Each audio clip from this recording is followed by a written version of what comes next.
2020 हमारी जिंदगी में कहर ढा रहा है, ये तो हमें आपको बताने की बिल्कुल भी जरूरत नहीं है।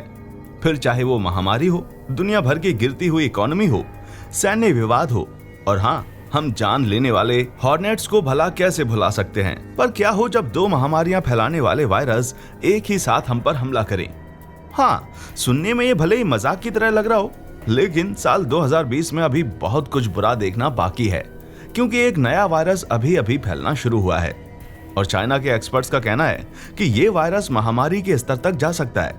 अब ये वायरस क्या है, इसके पीछे की वजह क्या है, और हम इससे बचने के लिए क्या कर सकते हैं, इन सभी चीजों को जानने के लिए हमारी इस वीडियो के लास्ट तक बने रहिएगा।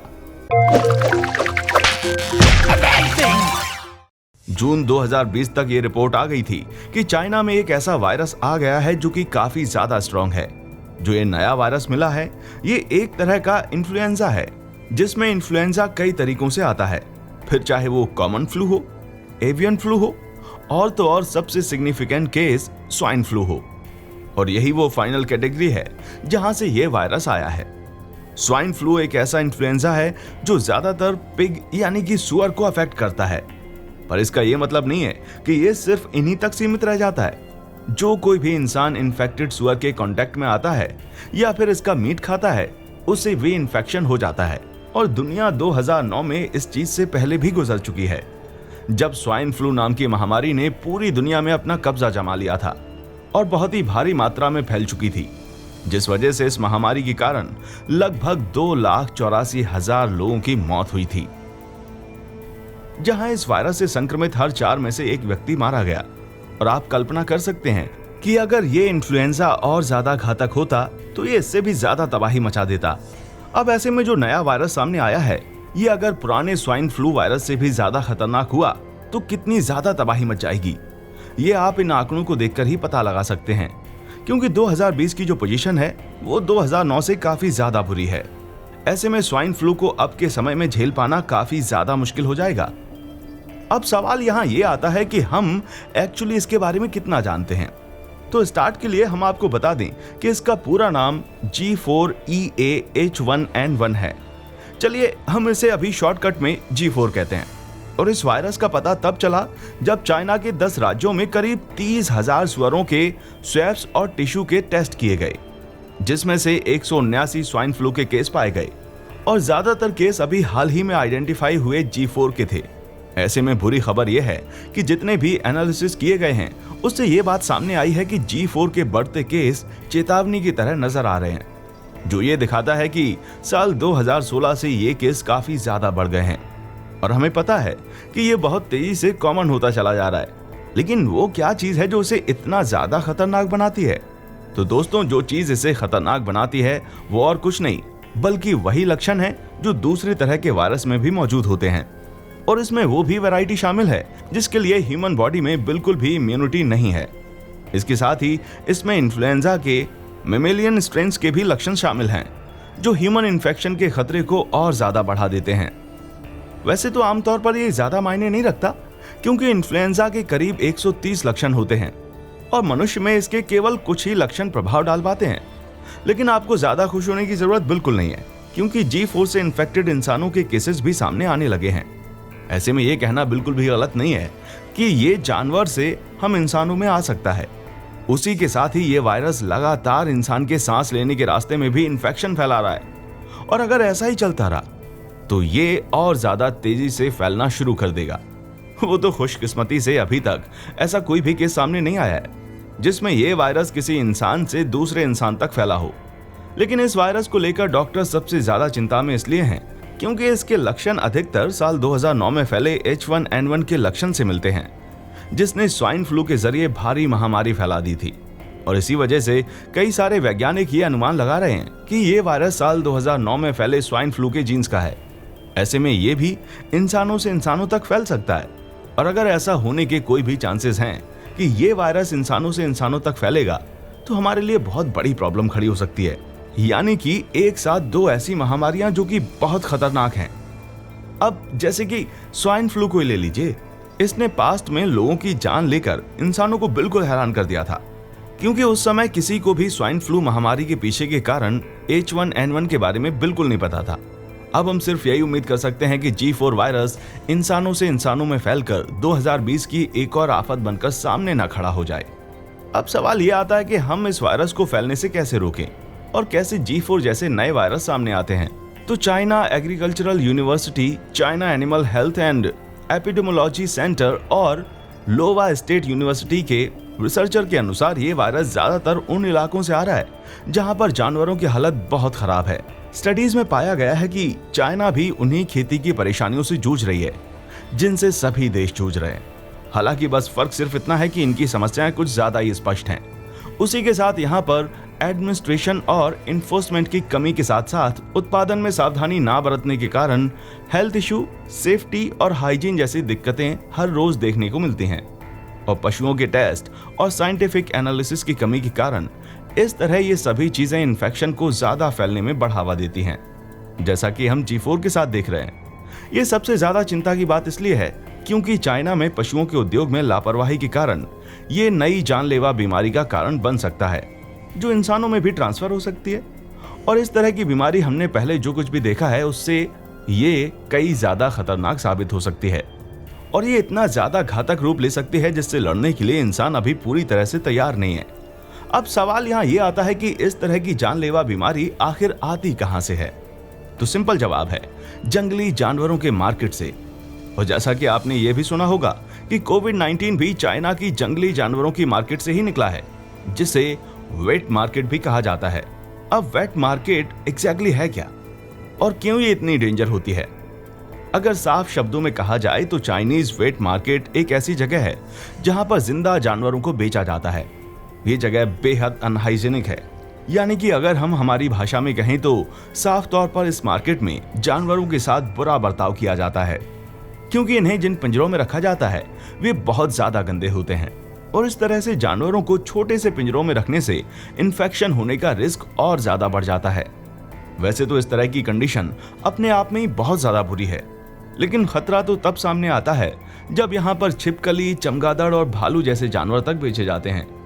इन जानवरों को या फिर कम से कम इनकी बॉडी के पार्ट्स को यहाँ पर टॉनिक के रूप में बेचा जाता है, जिसके बारे में इनका कहना है कि ये मसल्स इंप्रूव करते हैं, फर्टिलिटी में काम करते हैं, उसके साथ ही बीमारियों से भी लड़ते हैं। पर असलियत में ये गैर पालतू जानवरों की इस कंडीशन की वजह से नई बीमारियां पनपना शुरू हो जाती हैं, जिसका इन्फेक्शन फैलने की संभावनाएं बहुत ज्यादा हैं, जिसका संक्रमण इंसानों तक भी पहुंच सकता है।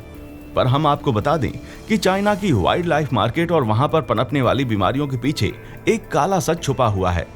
जैसा कि आप देख सकते हैं कि चाइना की ज्यादातर पब्लिक अपना मेहनत से कमाया हुआ पैसा दिखावे के हेल्थ बेनिफिट्स पर इस तरह के जानवरों को खाने में खर्च नहीं करना चाहती। असल में तो जो वहां की आम जनता है वो इस तरह की चीजों के खिलाफ आवाज भी उठाती है। वो तो वहां के पैसे वाले लोग हैं जिन्हें इस तरह की चीजों का टेस्ट पसंद है। यानी कि आम तौर पर देखा जाए तो बहुत कम लोग ही ऐसे होते हैं जो इस तरह के एनिमल मार्केट के कस्टमर हैं। लेकिन एक सच ये भी है कि जितने भी अमीर लोग इस तरह की चीजें खाते हैं उनका पॉलिटिकल इन्फ्लुएंस बहुत ज्यादा है। यानी कि वो अपने पैसे के बल पर वाइल्ड लाइफ फार्मिंग करने वाले लोगों को लालच देते हैं और फिर इस तरह के ग्रुप गवर्नमेंट पर रूल्स हटाने का लगातार प्रेशर डालते हैं। और आप इस बात को सुनकर और ज्यादा हैरान हो जाएंगे कि ये चीजें उस समय हो रही हैं जब वाइल्ड लाइफ एनिमल्स को खाने से इतनी भयानक बीमारी दुनिया को तबाह करने में जुटी हुई है। गवर्नमेंट ने महामारी फैलने के बाद कुछ रूल्स बनाए थे, लेकिन अब जहां चीन में इस महामारी का आतंक थोड़ा कम हो गया है, वहां अब ये पैसे वाले लोग फिर से इस तरह के मार्केट खुलवाने में जुट गए हैं। ऐसे में फिर से वही सब चीजें दोबारा होंगी, लोग बीमार होंगे, पब्लिक फिर से गुस्सा होगी, फिर से टेम्पररी लॉ बनेंगे और कई सारे लोग मारे भी जाएंगे। लेकिन पैसे वालों के दम पर वापस से चीजें उसी तरह नॉर्मल होना शुरू हो जाएंगी। चाइना में हमेशा से यही होता रहा है, क्योंकि उनके लिए अमीर लोगों के खाने के स्वाद को पूरा करना लोगों की हेल्थ से भी ज्यादा जरूरी है। हालांकि अभी तो चाइना ने दुनिया भर में फैली महामारी को देखते हुए इस तरह की वेट मार्केट को बंद कर दिया है और इसमें कई सारे बदलाव लाने की भी सोची है, जिसमें हजारों की संख्या में गैर कानूनी चीजों को बेचने वाले वेट मार्केट को पूरी तरह से बंद करने की भी बात चल रही है। पर क्या चाइना ऐसा करेगी या फिर हमेशा की तरह इसे भूल कर आगे बढ़ जाएगी? वैसे आप इसके बारे में क्या सोचते हैं? हमें कमेंट करके बताना मत भूलिएगा। अगर हमें G4 या फिर इसी तरह की नई बीमारियों से बचना है जो पूरी दुनिया के लिए खतरनाक साबित हो सकती हैं, तो इस बात का ध्यान रखना चाहिए कि चाइना की गवर्नमेंट किस तरह अपने पशुओं के उद्योग को कंट्रोल करती है। लेकिन हम चाइना के रिकॉर्ड देखें तो इससे ज्यादा उम्मीद तो नहीं लगती कि चाइना कुछ कर पाएगी। ऐसे में दुनिया भर में मीट का व्यापार अगर कंट्रोल कर लिया जाए तो ये ना सिर्फ अभी बल्कि आने वाले समय में इसी तरह की कई और बीमारियों को रोक सकता है। क्योंकि अगर असली वजह तरह तरह के जानवरों का मीट है तो उन्हें रोका जाना ही सबसे बेहतर विकल्प है। ऐसे में चाइना की एग्रीकल्चरल यूनिवर्सिटी के रिसर्चर्स ने ह्यूमन वैक्सीन बनाने की प्रोग्रेस को बताया है और ये भी कहा है कि अगर हमें जरूरत होगी तो ये बन जाएगा। हालांकि हम सबको पता है कि इसमें काफी टाइम और रिसोर्सेज लगते हैं और हम भला ये कैसे भूल सकते हैं कि हम ऑलरेडी एक महामारी से जूझ रहे हैं जो कि रुकने का नाम नहीं ले रही है और लगातार तबाही मचाई जा रही है। US national institute of health के इवोल्यूशनरी बायोलॉजिस्ट मार्था नेल्सन का कहना है कि वायरस को इस चीज से कोई मतलब ही नहीं है कि हम पहले से ही किसी महामारी से जूझ रहे हैं। यानी कि अगर साफ शब्दों में कहा जाए तो वायरस को इन बातों से कोई फर्क नहीं पड़ता कि हम प्रॉब्लम में हैं या नहीं, वो आ रहे हैं, बस इतना उसे पता है।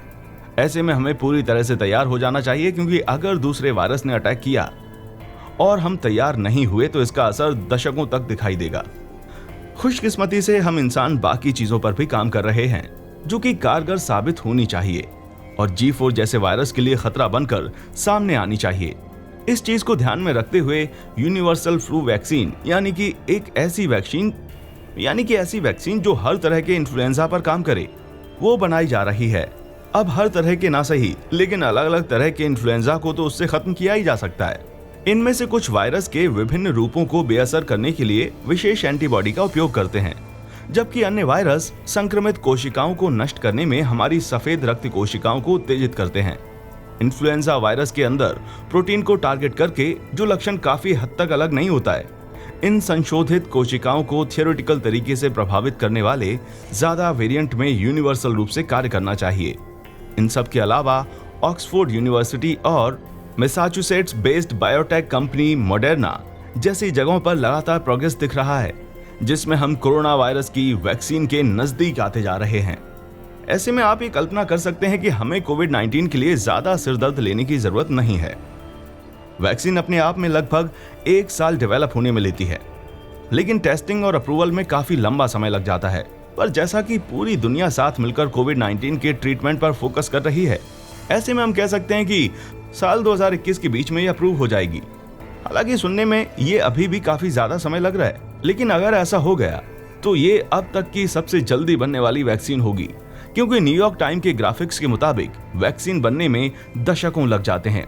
पर हम आपको बता दें कि जो परिस्थितियां चल रही हैं, ऐसे में ये समय भी दशकों के बराबर ही है। अभी ऑलरेडी कोविड-19 के लिए बनने वाली कई वैक्सीन हैं जो अपने फाइनल स्टेज पर हैं, और अगर हम इन वैक्सीन के फेज 3 ट्रायल की बात करें तो ये उसमें 72% अप्रूव्ड हुई है। ऐसे में अगर खुशकिस्मती रही तो हम ये चीज कह सकते हैं कि इन सभी में से एक ना एक वैक्सीन फाइनल टेस्ट को अप्रूव करके करीब 12 महीनों में पूरी तरह से बनकर तैयार हो जाएगी। हालांकि जिस तरह के हालात बने हुए हैं, इस चीज का ऑप्शन है कि लास्ट स्टेज को यानी कि वैक्सीन के असर को थोड़े समय तक मॉनिटर किए जाने वाले स्टेप को छोड़ दिया जाए, लेकिन ये चीज काफी ज्यादा खतरनाक साबित हो सकती है। इसलिए पूरी तरह से टेस्टिंग होना बहुत जरूरी है। हालांकि चाइना ने कैंसिनो बायोलॉजिक्स द्वारा बनाई गई अपनी वैक्सीन को लास्ट स्टेज की टेस्टिंग करे बिना ही पहले से अप्रूव कर दिया है और इसे मिलिट्री यूज के लिए इस्तेमाल भी किया जा रहा है। अब जाहिर सी बात है, चाइना से उम्मीद भी क्या की जा सकती है, उसे तो रूल तोड़ने में मजा आता है। पर अगर महामारी की बात आती है तो हम उम्मीद कर सकते हैं कि हम कोरोना वायरस से पूरी तरह इम्यून हो जाएं। लेकिन अगर ये नई महामारी अगले हफ्ते आ जाती है तो साल 2020 में दुनिया खत्म होने की संभावनाएं बन सकती हैं। हम आपको बिल्कुल भी डराने की कोशिश नहीं कर रहे हैं, लेकिन जो सच है वो सच है। ऐसे में हम यही उम्मीद करेंगे कि सब कुछ ठीक हो जाए और चाइना अपना वाइल्ड लाइफ मार्केट बंद कर दे। बाकी आप भी हमें अब कमेंट करके ये बताना मत भूलिएगा कि आपकी चाइना की इन गैर जिम्मेदाराना हरकतों पर क्या राय है, और जिसका कमेंट सबसे ज्यादा शानदार होगा हम उसे अपनी नेक्स्ट वीडियो में शाउट आउट देंगे। बाकी इसी तरह की शानदार वीडियोस को लगातार देखने के लिए हमारे चैनल को लाइक, शेयर और सब्सक्राइब करना बिल्कुल ना भूलें।